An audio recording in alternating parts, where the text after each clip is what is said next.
Zimbabwe. Zimbabwe receives 18 helicopters from Russia.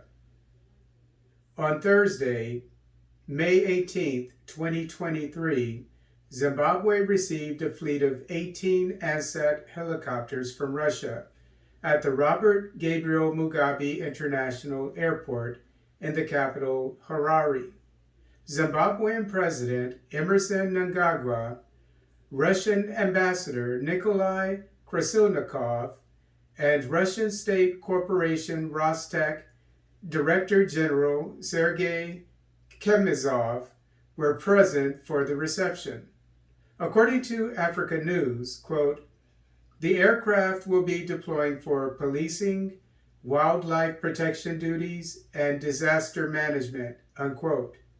According to RT, quote, 12 of the Ansat choppers will be used for disaster management, while 6 will be put to use by law enforcement, unquote. According to DefenseWeb, quote, they will also be used for VIP transport and Air Force use, unquote. The fleet of helicopters is scheduled to reach 32 by 2025. Each of the helicopters cost $2.5 million. As per DefenseWeb, Mnangagwa said during the ceremony that, quote, Zimbabwe is under sanctions. We are constrained, unlike our neighbors and the rest of the world, to acquire the tools we need to mitigate the impact of cyclones and disasters in our region.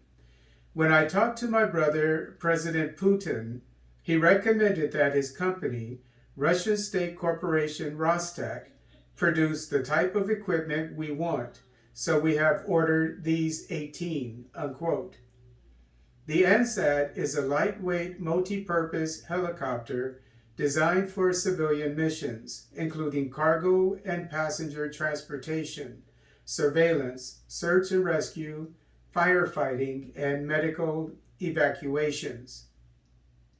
The Ansat has a passenger capacity of 2 crew and 8 passengers. According to DefenseWeb, Mnangagwa also received a new Dassault Falcon 7X jet in March.